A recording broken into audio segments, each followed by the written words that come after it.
Épisode numéro 6, épreuve. Prenez la carte numéro 54. Le début de la bataille prend tout le monde par surprise, si bien que le héros est à peu près aussi démuni que les autres, et il décide de retourner dans la ville pour essayer de contrer la situation. Donc cette carte se passe beaucoup plus tard, je vais devoir vous expliquer beaucoup de choses pour en arriver à ce dessin. Assez rapidement, il se rend compte que la situation va être difficile à régler.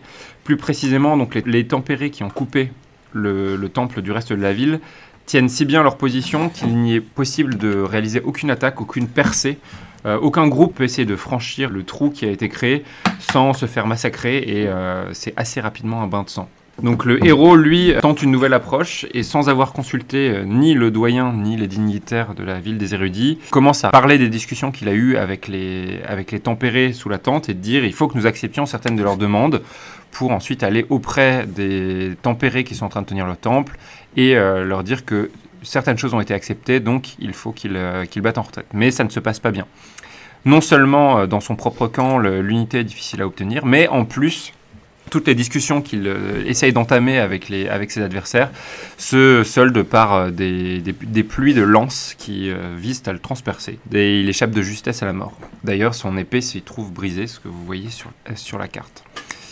Finalement, le héros comprend que la seule solution possible pour le moment est la violence. Et c'est absolument ce qu'il avait voulu éviter depuis le début. Je fais une aparté à ce moment-là parce qu'en fait, je me suis rendu compte lors de l'épisode précédent que j'ai donné une idée fausse de notre héros. Une des raisons pour lesquelles le héros est resté dans la ville des érudits, au-delà du fait que lui pense qu'il faut contrôler le tarot, c'est qu'il voulait éviter la guerre. Il voyait très bien qu'il allait avoir une guerre qui allait arriver sur la ville des érudits. Et connaissant la situation, s'il a dénoncé le roi, il a révélé qu'il allait avoir la guerre, c'était principalement pour éviter un massacre. Lui, son objectif, c'est que tout le monde s'en sorte vivant et il est animé de très bonnes intentions. Déboussolé par la situation, il s'achemine vers le seul endroit où il se sent à peu près en sécurité, capable de réfléchir. Il se retourne vers sa tortue. Nous l'avons abandonnée il y a très longtemps, mais elle est toujours non loin de la ville. Donc elle vivait en semi-liberté sous la supervision d'une forme de berger pour tortue. Et donc le héros retourne sur son dos en se recroquevillant sur lui-même et en se demandant ce qu'il peut faire. Pour essayer de trouver le temps de réfléchir, il s'installe dans l'arbre où il a passé son enfance, ferme son esprit au bruit du monde autour de lui, au bruit de la guerre, aux cris, aux hurlements de détresse qu'il entend. Et comme le lui ont appris les prêtres érudits, il laisse progressivement ses pensées divaguer. Sa détresse, son désespoir se mêlent aux révélations qui viennent de lui être faites par le saltimbanque et le traceur sur la prophétie qui pousse les gens à aller à la conquête de la route des couleurs depuis des générations, sur le destin du monde. Et les yeux mi-clos, à la limite de la transe, il perd contact avec le réel. C'est ce que vous voyez sur cette carte. Il commence à se demander ce qu'il voit. Il a vraiment les yeux quasiment fermés, mais certaines images continuent à flotter devant ses yeux et il commence à se demander si les tortues qu'il observe à l'horizon sont vraiment des tortues ou si la manière très élégante dont elles bougent, dont elles tendent leur cou, n'évoque pas des formes, des symboles en fait qui rappellent les dessins qui sont sur les cartes du tarot. Et brusquement, une révélation le traverse, comme un éclair qui se serait battu sur lui. Sans comprendre exactement comment cela est possible, le héros découvre qu'en fait les tortues, au loin, essayent de communiquer avec lui. Il est entré en connexion avec elles, et profitant de son état d'éveil, sans qu'il puisse rompre sa concentration, elles lui font passer un message et elles lui dessinent un tirage qui lui révèle la solution à son problème. Avec stupéfaction, il se redresse et crie « Je sais ce qu'il faut faire ». Retournez la carte numéro 55. Le héros se laisse tomber de l'arbre, surexcité, et comme s'il était possédé, il se précipite vers son établi et va chercher une pelle. Et il se met à creuser autour des racines du cerisier où il méditait un moment plus tôt. Les pelletées de terre s'envolent par-dessus son épaule avec un rythme quasiment surhumain. Progressivement, les racines apparaissent à l'air libre, se dénudent, mais cela ne suffit pas au héros.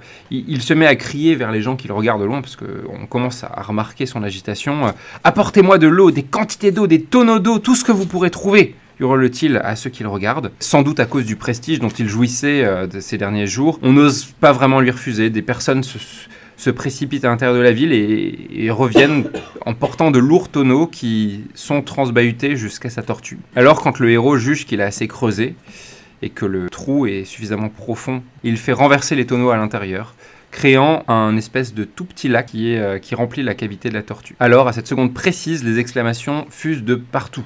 Parce que d'abord, on se dit, mais pourquoi gâcher autant d'eau? L'eau est très importante dans cette société. Mais le héros s'en fiche. Ses yeux restent fixés sur l'arbre que l'eau entoure. Et soudain, le miracle a lieu. Retournez la carte numéro 56. Dans le trou creusé par le héros, le niveau de l'eau commence à diminuer. Puis des filaments cotonneux jaillissent de l'arbre comme si c'était de la sève.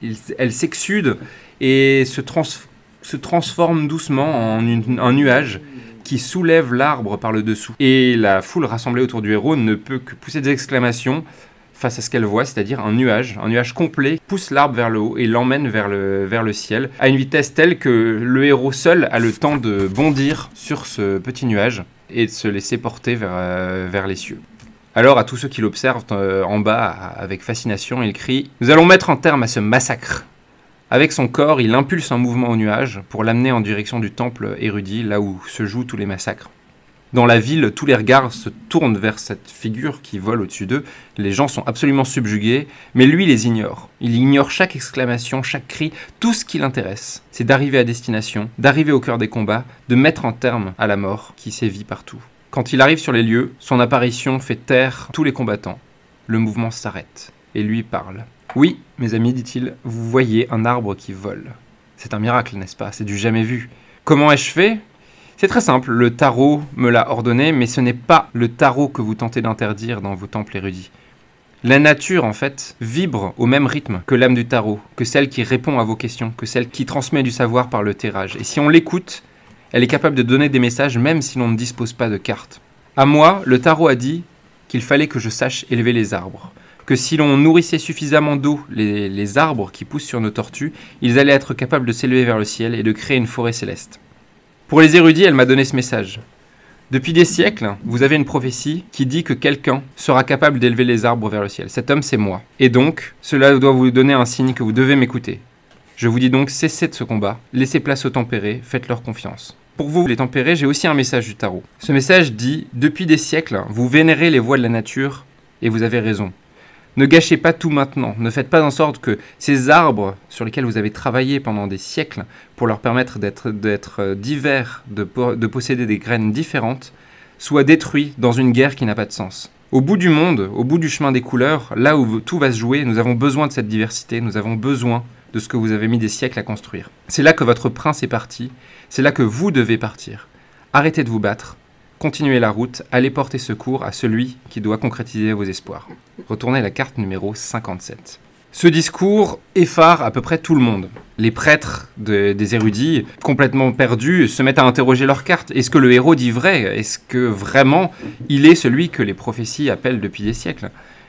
Les tempérés, quant à eux, baissent leurs armes. Effectivement, un arbre vu en telle majesté, un arbre qui vole, ses feuilles quasiment auréolées par le soleil, ne peuvent que s'agenouiller devant cette vision. Eux ont toujours vénéré la nature et ils croient chaque mot qui tombe vers eux. Ils pensent que quelque chose de très grand vient de s'exprimer.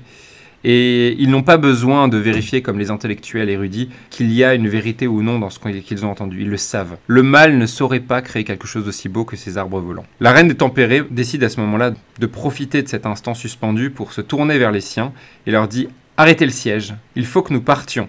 Il faut que nous partions porter secours au prince, il faut que nous allions porter secours au monde qui nous appelle vers là-bas. Il y aura des pirates sur la route et c'est avec vous que vous pourrez mener des batailles, mais pas avec les érudits. Il est temps de réaliser le destin du monde. » Prenez maintenant la carte numéro 58. Le héros part donc retrouver sa sœur, accompagné par tous les érudits et les tempérés. Mais y a-t-il quelqu'un à les retrouver? Nous avons abandonné notre héroïne depuis très longtemps et nous ne savons pas ce qui lui est advenu. Pour répondre à cette question, il faut donc revenir en arrière de quelques jours. Peu après la séparation où nos deux héros s'étaient finalement avoués qu'ils étaient différents et avaient décidé de prendre des voies diverses. Parvenus sur les nuages, le prince et l'héroïne avaient commencé un long voyage, un voyage qu'ils ont passé dans le secret. Pour avancer vers le sud, eux qui maintenant cheminent plusieurs kilomètres au-dessus du sol, il faut aller de nuage en nuage, bondir là où on peut pour avancer, mais il faut surtout tromper la vigilance des pirates qu'ils découvrent aux aguets parmi ces mêmes nuages qui sont leur route. Ils ne progressent donc qu'au prix d'une discrétion extrême, se mélangeant aux nuages et à leur volute pour ne pas être repérés. Et c'est ainsi qu'ils avancent. Régulièrement, ils regardent en contrebas, loin sous eux, pour s'assurer de bien suivre la route des couleurs. Mais ils avancent surtout dans le silence le plus total, en mangeant avec parcimonie les quelques provisions que le prince a pris sur son dos. Ils cheminent. Prenez maintenant la carte numéro 59. Un jour, ils parviennent quelque part de si incroyable qu'ils pensent rêver. Devant eux, en effet, ils trouvent un arbre qui dépasse le niveau des nuages. Son tronc aussi large que plusieurs tortues mises côte à côte. Après vérification, ce n'est pas sur le nuage que pousse l'arbre, mais bien en contrebas. L'arbre est tellement grand qu'il parvient à dépasser le ciel. Ils sont en fait arrivés à la limite entre la lave et le fameux lac qu'ils sont venus chercher sans le savoir. Nous le savons parce que nous avons assisté aux révélations du saltimbanque, mais eux ne savent pas qu'ils doivent découvrir ce lac. Et en fait, en bordure du lac, à l'endroit où la lave cette place à l'eau, il y a une bande de terre sur laquelle poussent des arbres depuis des générations qui n'ont jamais cessé de grandir. C'est pour l'héroïne et le prince, c'est la fin de la route des couleurs, puisque les couleurs étaient les variations de tons sur la lave. Donc ils se demandent s'ils sont parvenus à destination. Peut-être que finalement, ils vont bientôt savoir ce qu'ils sont venus chercher. Ils s'étreignent donc avec joie, s'émerveillent de ce qu'ils voient, puis se demandent, mais qu'est-ce qu'on va faire maintenant ? Le prince propose de demander au tarot, mais ils n'ont pas vraiment le temps pour ça, car soudain surgit un pirate. Vous le voyez sur cette carte. Malheureusement, oui, il est caché à droite de l'arbre. Ils n'ont pas été discrets en découvrant cet arbre. Tout à leur fascination, ils ont parlé trop fort, ils se sont manifestés, et quelqu'un les a vus. Avant qu'ils n'aient le temps d'essayer de fuir, il les menace avec son épée, et leur dit « Ne faites rien de stupide et suivez-moi. Vous n'avez qu'une infime chance de sortir en vie, ne la gâchez pas. » Et prenez la carte numéro 60. L'héroïne et le prince ne savent vraiment pas à quoi s'attendre, et ils n'ont pas d'autre choix que d'obéir. Ils se laissent donc mener jusqu'à un arbre qui se trouve un peu plus loin. Leur geôlier leur dit « Regardez cet arbre et répondez à la question suivante. Laquelle de ces branches est malade et comment la guérir ? Si vous parvenez à me convaincre, je vous laisserai vivre, au moins quelques heures supplémentaires. » L'héroïne regarde le prince, celui-ci lui retourne son regard et finalement, sans savoir ce qui se passera, ils sortent le tarot que le prince a dans sa poche. Il guette du coin de l'œil la réaction du garde, mais celui-ci ne fait rien, il les laisse doucement faire un tirage qu'ils cherchent à interpréter. Finalement, ils indiquent d'une même main une branche en particulier, en disant voilà, cette branche qui est un peu plus sombre avec ses 3 ramifications, sa couleur est en fait le signe de sa flétrissure et de sa maladie. C'est le reste d'une hybridation entre deux races d'arbres, rajoute l'héroïne, et les greffes ont été trop fréquentes, trop nombreuses, ce qui fait que la sève aujourd'hui contient trop de mélange. Et il n'y a pas de solution, et il faut simplement l'arracher, elle ne portera plus jamais de fruits. Le garde acquiesce. C'est effectivement la maladie qui frappe cet arbre. Vous savez interpréter les signes de la nature, c'est bien. Je vais vous faire rencontrer quelqu'un qui n'attend que vous. Prenez la carte numéro 61. Même s'ils ont réussi l'épreuve, l'héroïne et le prince sont conduits comme des prisonniers sur la suite de leur chemin. On les attache jusqu'à ce qu'on les amène à un endroit où un nuage s'élève de plus en plus haut comme une espèce de petite montagne, au sommet de laquelle un trône a été creusé dans la nuée. Et sur ce trône, une femme avec une couronne qu'ils ne connaissent pas, mais que le héros aurait reconnue comme celle de l'étoile. Cette femme a les yeux bandés, signe qu'elle est aveugle. Et alors qu'ils approchent, elle s'adresse à eux de la sorte. « Je suis la chef des pirates. On m'a dit que vous avanciez sur mes terres, ou plutôt sur mes nuages, depuis plusieurs jours, avec toute la discrétion du monde, mais que vous approchiez. Ce n'est pas toléré que quelqu'un qui n'est pas pirate vienne parmi nous. Pourquoi venez-vous ici ?» Ils n'ont pas de raison de mentir, alors l'héroïne parle très simplement. « Nous suivons la route des couleurs, dit-elle. Nous avons été guidés ici par le tarot, d'ailleurs c'est le tarot que nous avons utilisé pour répondre à l'énigme que nous a soumis votre garde. C'est vrai, vous avez remonté jusqu'ici, la route des couleurs, vous avez vu le lac là en dessous, et vous vous êtes dit peut-être que c'était la fin de cette route qui vous appelle depuis longtemps. Eh bien non, tout n'est pas terminé. La route des couleurs, c'est une épreuve initiatique qui existe depuis des siècles et qui se termine dans une grotte, en plein milieu du lac. Nous, les pirates, nous sommes les arbitres de cette épreuve. Nous vous compliquons la tâche pour parvenir jusqu'à cette grotte. Nous jugeons ensuite si vous êtes digne d'y pénétrer. Et si c'est le cas, nous vous laisserons affronter la toute dernière étape de ce voyage. Voulez-vous que je vous soumette à l'épreuve ? Si vous réussissez, je vous abandonnerai dans la grotte. Sinon, je vous tue. Choisissez votre manière de mourir. L'héroïne et le prince ne sont pas inquiétés par ces paroles. Ils étaient prêts dès le départ à connaître une fin tragique pour avoir des réponses à leurs questions. Alors ils relèvent la tête et disent « Nous sommes prêts à l'épreuve ». Retournez la carte numéro 62. L'étoile sourit d'entendre leur résolution. Et elle leur pose cette question « Combien de jeux de tarot avez-vous » ? « Un seul, répond le prince. « C'est très bien. Un seul jeu de cartes est autorisé pour l'épreuve à laquelle je vais vous soumettre. Maintenant, suivez-moi. » Elle les fait conduire alors dans un endroit extrêmement bizarre. C'est une pièce à l'intérieur même d'un nuage, un endroit absolument cubique, dont les murs sont blancs et duveteux, comme tous les nuages. Et du plafond pendent des réceptacles en bronze, de taille et de formes différentes. Votre épreuve, dit l'étoile, se déroulera ici. Ce que je veux, c'est que dans chaque coupelle que vous voyez devant vous, et qui sont vides pour le moment, je veux que dans chacune de ces coupelles se tienne un fruit, un seul, celui qui sera à même de remplir le réceptacle. Soyez vifs, permettre aux fruits d'arriver à la bonne destination. Puis elle leur tend des outils de jardinier, des cisailles, et s'en va. L'héroïne et le prince ne comprennent pas exactement ce qui vient de se passer et l'avertissement qu'on vient de leur donner parce qu'ils sont toujours dans une pièce totalement vide. Mais très rapidement, la vérité leur saute aux yeux. Car traversant la surface molletonnée du sol, des bourgeons se mettent à pousser en toutes les directions.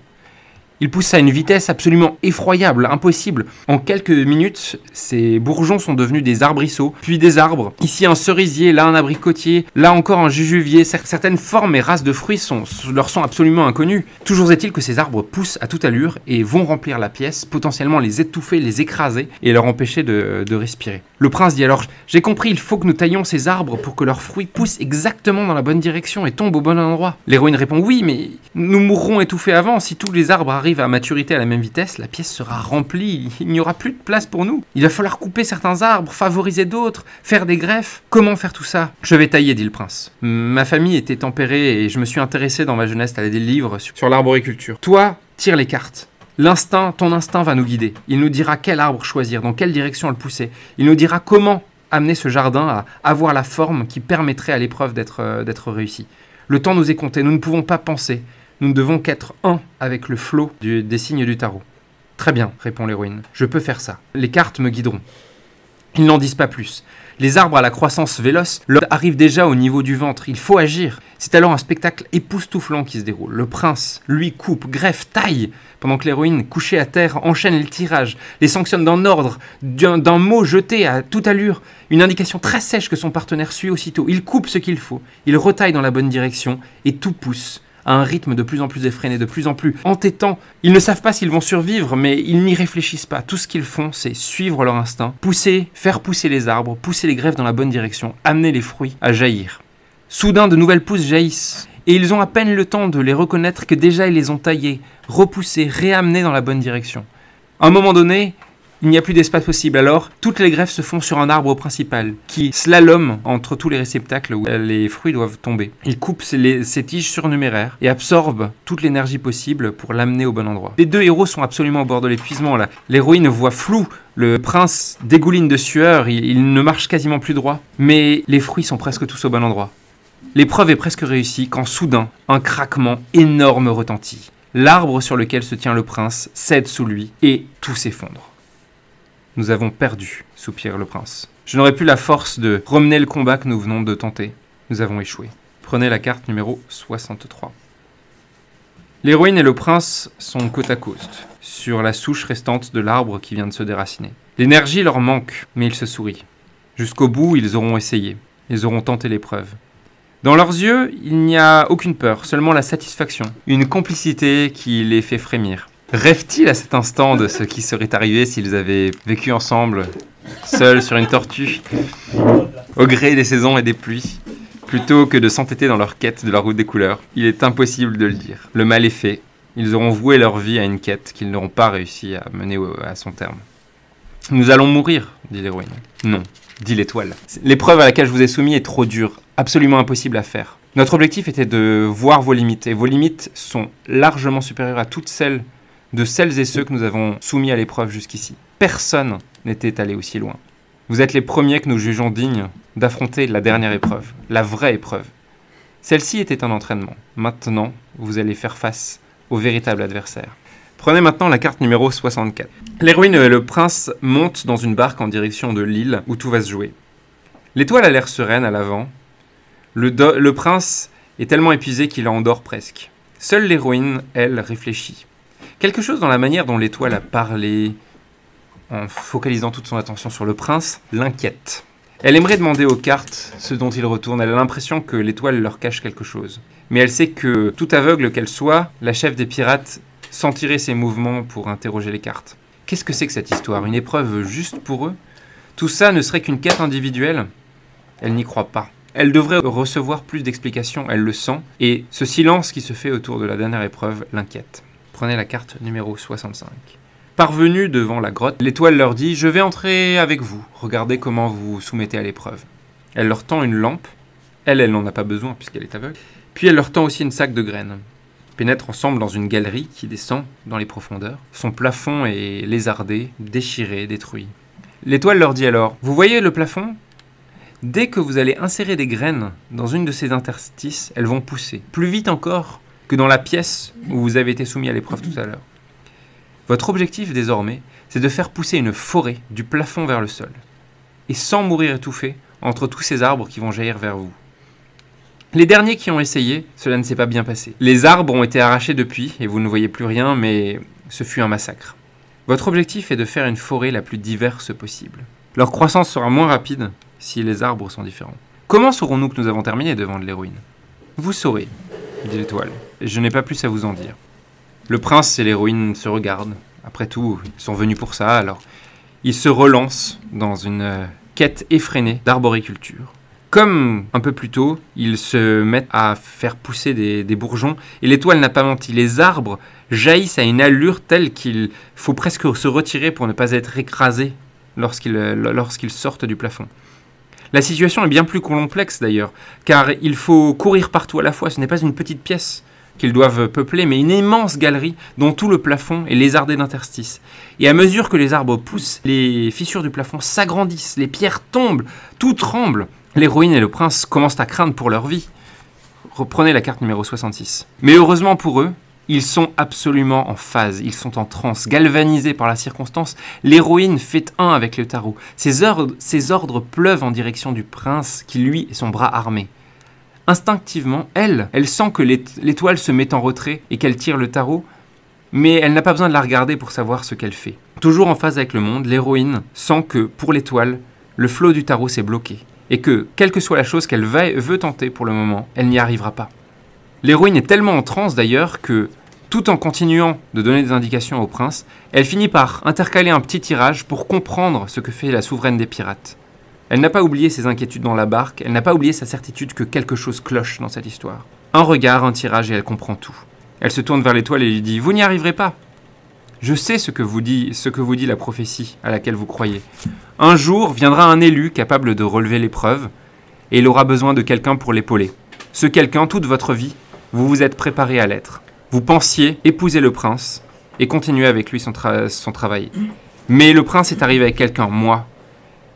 Vous avez pensé, lui et l'élu, débarrassons-nous de l'autre, mais je suis la personne avec qui l'élu peut avancer. Ce ne sera pas vous. Je suis son aide. Vous devez vous mettre en retrait. Et lui et moi, côte à côte, nous pouvons réaliser le grand œuvre. Vous ne pourrez rien. » Retournez la carte numéro 67. L'étoile se recule, honteuse, et reconnaît sa défaite. Elle cède place à la danse frénétique du prince et de l'héroïne, qui continuent toujours plus loin leur ballet. Pendant quelque temps encore, les mots qu'a prononcés l'héroïne semblent prophétiques. De partout dans le plafond, les arbres poussent au même rythme. Leurs branches s'entremêlent avec perfection. Leurs fleurs se mélangent, donnant naissance à des coloris fameux. Mais l'état de grâce ne se prolonge pas indéfiniment. Vient l'instant où la forêt se densifie trop pour que l'héroïne et le prince puissent encore s'y retrouver. Ils manquent d'y être pris au piège. Alors, tandis que cette forêt continue de pousser, ils filent, attrapant avec eux l'étoile pour l'empêcher de mourir dans cette galerie qui commence à être envahie par la végétation. Prenez la carte numéro 68. Quand ils parviennent à l'air libre, un fracas terrifiant retentit. Ils se retournent et comprennent tout de suite ce qu'ils ont sous les yeux. La grotte où ils avaient pénétré n'est plus. Les milliers, les centaines d'arbres que l'héroïne et le prince ont fait pousser sont autant de pieds qui ont soulevé de terre une énorme boule de roche. La croissance de ses pattes arborées s'est maintenant arrêtée. Quelque chose est sorti du sol. « Avons-nous réussi ?» demande l'héroïne au prince. Mais ils ne savent pas vraiment. Ils ne savent pas ce qu'ils contemplent. Il y a une harmonie dans cette pierre suspendue au-dessus du sol, mais en même temps un sentiment d'inachevé s'en dégage, quelque chose qui les perce de part en part, qu'ils ressentent dans leur âme. Qu'est-ce ? Est-ce le sort que la prophétie voulait voir se réaliser ? Ils se tournent vers l'étoile, à côté d'eux, pour savoir si elle peut leur en dire plus. Ils veulent lui décrire ce qu'ils voient, mais elle ne leur en laisse pas le temps, les interrompt. C'est en route. Le destin du monde a commencé, dit-elle d'une voix tremblante. Mais il n'est pas parvenu à son terme. Il manque quelque chose. Et nous sommes là pour vous aider à le mener jusqu'au bout, dit alors le héros. Retournez à la carte numéro 69. L'héroïne, le prince et l'étoile se retournent dans le même mouvement, surpris. C'est alors qu'ils voient au bord du lac des tortues qui nagent vers l'île. Il n'y en a pas beaucoup. Ils ont dû mener des batailles pour arriver jusqu'ici, et les pirates en ont tué un grand nombre. Mais le héros, la reine, le saltimbanque, le traceur, quelques érudits et quelques tempérés sont parvenus à destination. Ils viennent porter secours à nos héros et permettre à cette histoire de se terminer.